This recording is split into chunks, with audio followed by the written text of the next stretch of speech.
نحمده ونصلي على رسوله الكريم اما بعد فاعوذ بالله من الشيطان الرجيم بسم الله الرحمن الرحيم رب اشرح لي صدري ويسر لي امري واحلل عقدة من لساني يفقهوا قولي ويقولون آمنا بالله، اور وہ کہتے ہیں ہم اللہ پر ایمان لائے۔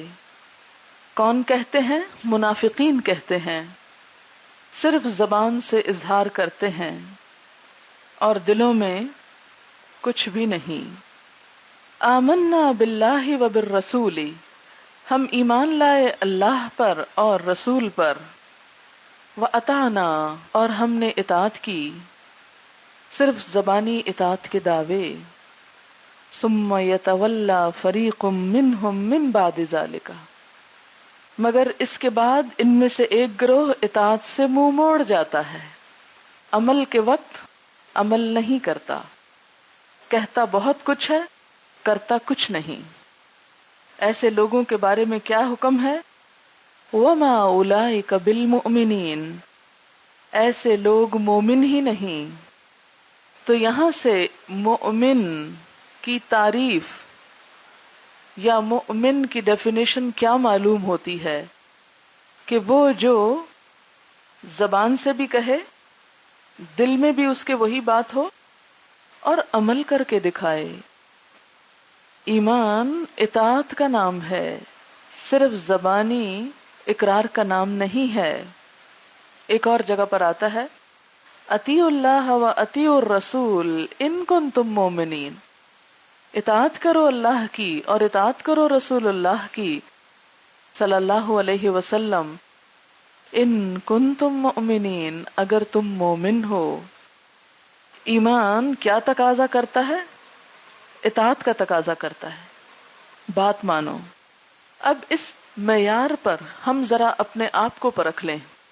ہم سب بھی یہ کہتے ہیں کہ ہم اللہ کو مانتے ہیں، قرآن کو مانتے ہیں، اور جیسا کہ اس سورت کے شروع میں کہا گیا تھا سورۃ انزلناہا وفرضناہا، کہ یہ ایک سورت جسے ہم نے اتارا اور اس کو ہم نے فرض کیا۔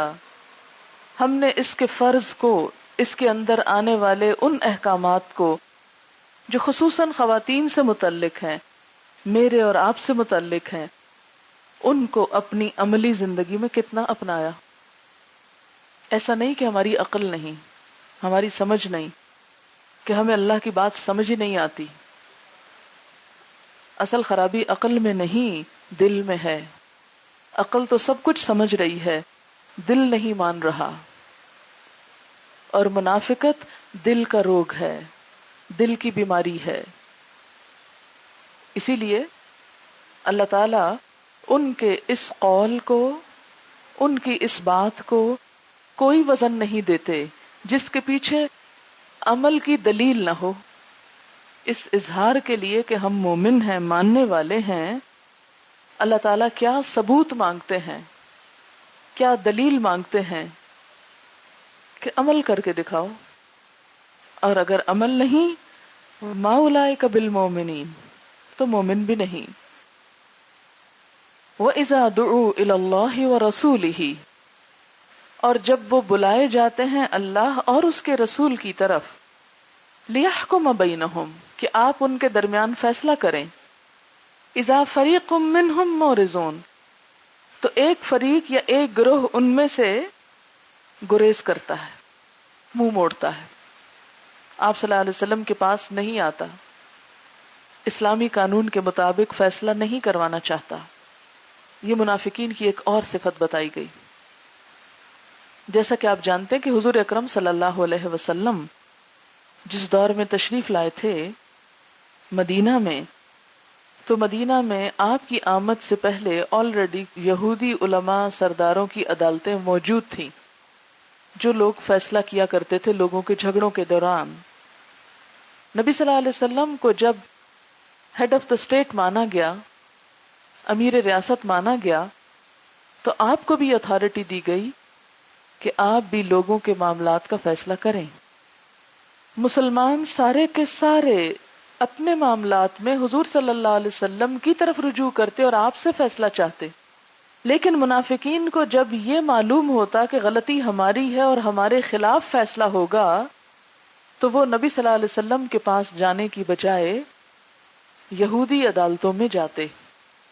اسی چیز کا یہاں پر ذکر کیا گیا ہے کہ جب ان کو اللہ اور اس کے رسول کی طرف بلایا جاتا ہے کہ وہ فیصلہ کریں گے تمہارے درمیان تو وہ آنا نہیں چاہتے. یہ تو اس دور کے منافقوں کی بات تھی.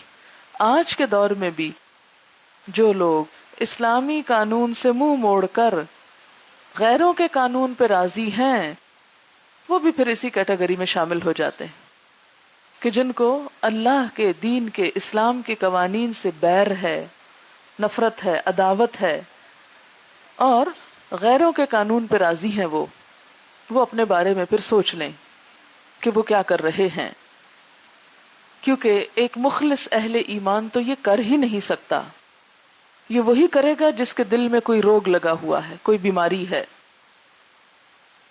وَإِن يَكُن لَّهُمُ الْحَقُّ يَأْتُوا إِلَيْهِ مُذْعِنِينَ، اور اگر حق ان کی طرف ہو، یعنی انہیں گمان ہو کہ فیصلہ ان کی مرضی کا ہوگا، یأتوا الیہ، تو آ جاتے ہیں آپ کی طرف مذعنین، مطیع ہو کر. اذعان کہتے ہیں اقرار کو، اطاعت کو، انقیاد کو، کہ اگر یہ پتا ہو کہ ہاں ہم حق پر اور فیصلہ ہمارے حق میں ہوگا تو پھر وہ کیا کرتے ہیں، فوراً آپ صلی اللہ علیہ وسلم کے پاس آ جاتے ہیں. تو گویا ان کا اصل دین ان کا مفاد ہے، جہاں سے ان کا مفاد پورا ہو وہ اسی راستے پہ چل نکلتے ہیں. آپ دیکھیں کہ آج بھی بہت سارے لوگ ایمان سے، اللہ کی اطاعت سے منہ کیوں موڑتے ہیں؟ کبھی سوچا نفسیات کیا ہے پیچھے؟ مفاد پرستی. انسان بنیادی طور پر مفاد پرست واقع ہوا ہے. جہاں سے ان کو فائدہ پہنچے، اور فائدے سے مراد مالی فائدہ، مالی فائدہ پہنچے تو فوراً اس چیز کا ہم نوا ہو جاتا ہے، اس چیز کی طرف لپک پڑتا ہے. اور جہاں سے اس کو ہدایت کا فائدہ پہنچے تو عموماً اس کی قدر نہیں کرتا. اب اس کی بڑی مثال آپ دیکھیں کہ نبی صلی اللہ علیہ وسلم جمعے کا خطبہ دے رہے تھے تو اتنے میں کچھ تاجر جو تھے وہ مدینہ آ گئے اور انہوں نے آ کے حسب معمول آوازیں لگائیں. تو بہت سارے لوگ خطبہ چھوڑ کر اس میلے میں چلے گئے خرید و فروخت کرنے کے لیے. قرآن پاک میں اللہ تعالیٰ فرماتے ہیں کہ وَإِذَا رَأَوْا تِجَارَةً أَوْ لَهْوًا انفضوا إِلَيْهَا وَتَرَكُوكَ قَائِمًا. جب انہوں نے تجارت اور لہو دیکھی تو اس کی طرف مائل ہو گئے اور آپ کو کھڑا چھوڑ دیا، اجازت بھی نہیں لی اور چل دیے. حدیث میں آتا ہے کہ اگر سارے لوگ چل پڑتے، کہتے 8 یا 7 باقی رہ گئے تھے، اگر سارے لوگ چلے جاتے، خدا کی قسم مدینے کی وادی میں آگ بہہ پڑتی جو ہر چیز کو تباہ کر دیتی. تو جب تک چند لوگ بھی حق کے راستے پہ جمے رہے تو بہت سے لوگوں کی گناہوں کی سزا جو ہے وہ مجموعی طور پر معاشرے کے اوپر اثر انداز نہیں ہوتی، کیونکہ اللہ کا وعدہ ہے اگر چند لوگ بھی صبر کرنے والے ہوں گے تو وہ باقی سب پر غالب آ جائیں گے. آپ بھی اپنی زندگی میں اس چیز کا تجربہ کریں گے. مال کے علاوہ آپ کسی شخص کی کوئی بھی مدد کرتے رہیں، کوئی بھی خدمت کرتے رہیں تو عموماً وہ اس کو بہت لائٹلی لیتا ہے کہ جیسے کوئی بات ہی نہ ہو، یہ تو فلاں کا فرض بنتا تھا، اخلاقی فرض تھا کہ وہ ایسا کرتا. ہاں اگر وہ آپ کو مال دیں گے تو فوراً اس کی طرف آپ مائل ہو جائیں گے، کیونکہ مال کی محبت میں انسان بہت شدید ہے نا، مال انسان کی کمزوری ہے. تو مفاد پرستی کی بات کیا ہے؟ یہ مفاد پرستی کو میں واضح کر رہی ہوں کہ مادی مفاد انسان کے ہوش و حواس پہ چھایا ہوا ہے اور عموماً اس کو پورا کرنے کے لیے وہ ہر دوسری چیز کو چھوڑ سکتا ہے.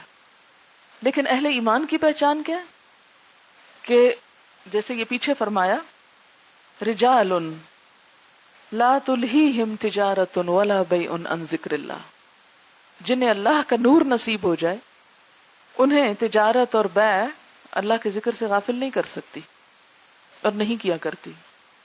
پھر ان کے نزدیک سب سے قیمتی متاع یہی ہوتی. میں اپنی زندگی میں ایک تجربہ عام طور پہ کرتی ہوں، اب آپ کانشیس ہو جائیں گے، لیکن انسانی نفسیات کو سمجھنا ضروری ہوتا ہے نا، تاکہ دین کی تعلیم صحیح طور پر دی جا سکے. مثلا یہ کہ میں ان کو سارا سال جیسے قرآن پڑھاتی رہتی ہوں نا اسٹوڈنٹس کو، اس لیے نہیں کہ کوئی میرا شکریہ ادا کرے یا میرا احسان مند ہو یا کچھ بھی، قطعاً نہیں، یہ مقصود نہیں ہے یہ بتانا، لیکن عموماً کم ہی احساس شکر گزاری ہوتا ہے اسٹوڈنٹس کے اندر، یا اگر ہوتا بھی ہوگا تو گھر میں کہیں ہوتا ہوگا، اس کا اظہار نہیں کبھی کیا. سب کی بات نہیں کر رہی، لیکن مجھے پتا ہے کہ اگر میں ان کو ایک ٹافی بھی دے دوں گی نا، صرف ایک ٹافی، اس پورے قرآن کے مقابلے میں ایک ٹافی، تو لازماً پلٹ کے میرا شکریہ ادا کریں گے اور دل سے شکر گزار ہوں گے. یہ انسانی نفسیات ہے. یہ آپ کے ساتھ بھی ہوگا کہ جو آپ کو مال دے، خواہ وہ آپ کو سپائل ہی کیوں نہ کر رہا ہو. نانی دادی سے عموماً بہویں اس لیے ناراض ہوتی ہیں کہ بچوں کو وہ ٹافیاں دے دے کے بگاڑ رہی ہوتی ہیں. ہوتا نا عموماً، ابھی آپ کو شاید واسطہ نہیں پڑا، لیکن پڑا بھی ہوتا آپ غور نہیں کرتے کہ کیا ہو رہا ہے. بہت سے گھروں میں جھگڑا ان چھوٹی چھوٹی باتوں پہ ہوتا ہے نا. ماں بچے کی تربیت کسی طرح کرنا چاہتی ہے، دادی کچھ اور کرنا چاہتی ہے. ماں سختی کر رہی ہے، دادی لاڈ کر رہی ہے، تو بچے بگڑ جاتے ہیں بیچ میں. اور خصوصاً جہاں منافقت ہو، جہاں ایمان پوری طرح راسخ نہ ہو، وہاں کیا ہوتا ہے کہ ہمیشہ مسلمانوں نے مار کھائی ہے مال کی وجہ سے. جنگ احد میں ناکامی کیوں ہوئی؟ ایمان کی کمی نہیں تھی، اس سے پہلے بدر جیت چکے تھے، بس تھوڑی دیر کے لیے مال کا لالچ آ گیا تھا. جہاں مال کا لالچ آ جاتا ہے وہاں مسلمان اپنے اصل مقصد سے ہٹ جاتے ہیں. بہت سے لوگ مثلاً اسی صورت میں پردے کے احکامات آئے ہیں، عمل کیوں نہیں کرتے جان لینے کے باوجود بھی کہ دنیاوی مفادات پیش نظر ہوتے ہیں. رشتہ نہیں ہوگا، شادی نہیں ہوگی، پتہ نہیں کیا کیا نہیں ہوگا. اب یہ کسی بچی نے لکھا ہوا، we are in class 8 and we study in Beaconhouse and our surroundings are not religious, so if we wear a scarf in school we feel very odd. تو اب یہ ہے کہ اس کے علاوہ بھی اور کچھ لکھا ہوا ہے. تو بات یہ ہے کہ آخر میں انہوں نے پوچھا کہ ہم کیا کریں. people make fun of us. اب آپ دیکھیں کہ یہ کبھی انسان سوچے تو کتنے دن فن کریں گے آپ کا، کتنے دن مذاق اڑائیں گے، کتنے دن آڈ لگیں گے آپ؟ 1 دن، 2 دن، 4 دن، ہفتہ، 10 دن، بس ختم. لوگ عادی ہو جائیں گے. مذاق اڑانے والے بھی کتنے دن اڑائیں گے آخر؟ ان کو پتہ چل جائے گا کہ مذاق کے باوجود اس نے تو یہی کرنا ہے، میرے مذاق اڑانے کا فائدہ ہی کوئی نہیں رہا. ہر چیز ختم ہو جاتی ہے نا بالآخر. مخالفت بھی ختم ہو جاتی ہے، مذاق بھی ختم ہو جاتا ہے، مفادات بھی ختم ہو جاتے ہیں، لیکن باقی کیا رہ جاتا ہے؟ وہ گناہ یا ثواب جو آپ نے کیا ہوتا ہے، وہ گناہ یا ثواب جو آپ نے کیا ہے وہ باقی رہ جائے گا. 8ویں جماعت کی بچی اگر بالغ ہو چکی ہے، اس کو پیریڈز شروع ہو چکے ہیں، تو حجاب اس پہ فرض ہو چکا ہے. فرض. پہلے دن کا لیکچر اگر آپ نے اٹینڈ کیا، سورۃ انزلناها وفرضناها، ایک ایسی سورت ہے جسے ہم نے اتارا ہے، اللہ کا حکم ہے، کسی دوسرے انسان کی بات سے بڑھ کر ہم نے اس کو فرض کر دیا ہے. ایسے ہی فرض ہے جیسے نماز فرض ہو جاتی ہے آپ پر اس عمر میں، یہ بھی فرض ہو گیا. اب چاہے آڈ لگے، چاہے کوئی مذاق اڑائے، چاہے کچھ بھی کرے، جو بھی نیا کام شروع ہوتا ہے، جب فیشن بےہودہ قسم کے لوگ کرتے ہیں تو کیا وہ آڈ نہیں لگتے ہیں نا؟ لیکن لوگ آہستہ آہستہ پہلے ان کو برا کہتے ہیں پھر ایکسپٹ کر لیتے ہیں. تو اسی طرح کوئی بھی چیز یاد رکھیں، ایمان کا سب سے بڑا دشمن مال ہوتا ہے، جہاں آ کر انسان ہارنے لگتا ہے. اور مفاد پرستی دین کے راستے میں عمل کرنے میں سب سے بڑی رکاوٹ. شیطان اسی راستے سے آتا ہے اور کیا بتاتا ہے کہ دیکھو اگر تم نے مکمل حجاب کر لیا، تم مائی لگنے لگو گی، تم ایسی اور ویسی لگنے لگو گی، تمہاری چاہت لوگوں کے دلوں میں کم ہو جائے گی. وہ جو تمہیں اتنی توجہ ملا کرتی تھی محفلوں پارٹیوں میں، اب لوگ تمہاری طرف تو توجہ نہیں کریں گے، اوروں کو دیکھیں گے. تو انسان اس وقت حسرت اور غم میں آ جاتا ہے کہ اب لوگ مجھے نہیں دیکھیں گے، ہائے۔ تو بات یہ ہے، مفاد پرستی ہم کو اللہ کی اطاعت سے روکتی ہے۔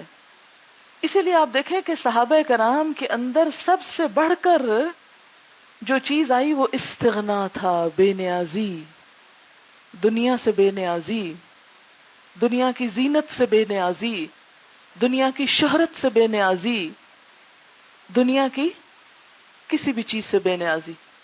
گدائی میں بھی وہ تھے اللہ والے غیور اتنے کہ منعم کو گدا کے ڈر سے بخشش کا نہ تھا یارا۔ ذرا لکھیں اس شعر کو، گدائی میں بھی وہ اللہ والے تھے غیور اتنے۔ صحابہ کرام کی صفت بیان ہو رہی ہے، گدائی، فقیری، کچھ نہیں کھانے کو، کوئی اچھا لباس نہیں پہننے کو، کوئی ناموری شہرت نہیں، لیکن ایمان ہے ایمان۔ گدائی میں بھی وہ اللہ والے تھے غیور اتنے، اتنے غیرت مند تھے کہ منعم کو، منعم ہوتا ہے انعام دینے والا، انعام دینے والے کو، کہ منعم کو گدا کے ڈر سے بخشش کا نہ تھا یارا۔ کیا مطلب ہے اس کا؟ کہ جو دینا بھی چاہتا تھا ان کو، منعم، انعام دینے والا یا کوئی نعمت دینے والا، اس کو گدا سے ڈر لگتا تھا، اور اتنا روب تھا اس فقیری میں، اس گدائی میں، اس غربت میں اتنا روب تھا کہ بڑے بڑے دینے والوں کو ڈر لگتا تھا کہ اگر ہم نے ان کو بھیک دی تو اس بخشش کا نہ تھا یارا۔ ہمت ہی نہیں پڑتی تھی کہ کوئی انہیں فقیر کی نظر سے بھی دیکھے، انہیں کوئی مسکین سمجھے۔ آج ہم ہیں کہ ہر قوم کے آگے کاسہ گدائی لیے پھر رہے ہیں۔ غیرت ہے بڑی چیز، جہان ہے تگ و دو میں، یعنی جب انسان کوشش کر رہا، اسٹرگل کر رہا ہو تو اسے غیرت مند ہونا چاہیے۔ پہناتی ہے درویش کو تاج سرے دارا۔ دارا بادشاہ تھا نا ایران کا، اس کے سر کا جو تاج تھا وہ درویش کے حصے میں آتا ہے اگر وہ باغیرت ہوتا ہے۔ آپ کو معلوم ہے نا، حضرت عمر رضی اللہ تعالیٰ عنہ کے قدموں میں لا کے دارا کے یا کسرا کے سر کا تاج رکھا گیا تھا، تو یہ ان کو اس گدائی میں نصیب ہو گیا تھا۔ قصہ سناتی چلوں کہ گلاسکو میں جب میں پی ایچ ڈی کرنے کے لیے گئی 85 میں، تو میں ہفتے کے باقی سارے دن تو پڑھتی تھی، لیکن ویکینڈ پہ سنڈے اسکول میں 1 گھنٹے یا 2 گھنٹے کے لیے لیکچر دیتی تھی۔ تو اس میں ینگسٹرز بھی تھی، بہت شرارتی تھی یہ بچیاں، اور سب سے زیادہ زندگی میں جس کلاس کو پڑھانا مجھے مشکل لگا وہ یہیں پر تھی۔ بہرحال ان لوگوں کو میں آخرت سے لے کے، ایمان سے لے کے، اللہ رسول محبت کرتے کرتے کرتے اس بات پہ لائی کہ حجاب کرنا ہے۔ اس سے پہلے ایک مسلمان بچی گلاسکو میں کسی اسکول میں کوئی حجاب نہیں کرتی تھی، نہ یونیورسٹی میں نہ اسکول میں، کچھ نہیں۔ ہاں کچھ عربز تھے جو باہر سے پڑھنے کے لیے جیسے آئے تو یونیورسٹی میں حجاب کرتے، لیکن جو وہاں کی لوکل کمیونٹی تھی، پاکستانی یا کوئی بھی، وہاں سے کوئی بچی حجاب نہیں کرتی تھی اسکولز میں۔ ایک بچی کے اندر بہت خیر تھی ماشاءاللہ، جب میں بات کرتی تھی تو بہت غور سے سنتی تھی۔ مجھے یوں محسوس ہوا کہ اگر میں اس بچی کو تھوڑا سا انکریج کروں تو یہ کر جائے گی، تو اسے میں نے کہا کہ تم کرو۔ بہت مشکل تھا لیکن میں نے کہا کہ تم کر لو، اور جسے کہتے ہیں نا کہ ایک پش دینا کہ بس اب تم کر جاؤ۔ اور الحمدللہ وہ ایک بارش کا قطرہ تھا، جب وہ کر گئی اس کے بعد یہ اور اس کے ساتھ 1-2 اور۔ 93 میں جب میں گلاسگو میں گئی تو مجھے حیرانی ہوئی کہ مجھے یوں لگ رہا تھا جیسے میں کسی اسلامی ملک میں پھر رہی ہوں۔ یونیورسٹی کے راستے میں اسکول آتا تھا، تو یونیورسٹی میں میں جا رہی تھی، دیکھا کہ حجاب ہی حجاب، اسکول سے جتنی بچیاں نکل رہی ہیں آلموسٹ 50% سے زیادہ، یعنی بہت کم ہندوز یا سکھ، وہ ایشینز رہ گئی ہوں گی کہ جو اسکارف نہیں پہنتی۔ اتنا یہ کلچر عام ہو چکا تھا کہ بہت ہی خوشی ہوئی۔ سب اجر وہ لے جاتا ہے جو ابتدا کرتا ہے۔ اس آیت کے ساتھ بالکل ریلیٹڈ پھر آگے آتا ہے وَلَا يُبَدِّلَنَّهُم مِّن بَعْدِ خَوْفِهِمْ أَمْنًا، اللہ ضرور بدل دے گا ان کی موجودہ حالت خوف کو امن سے۔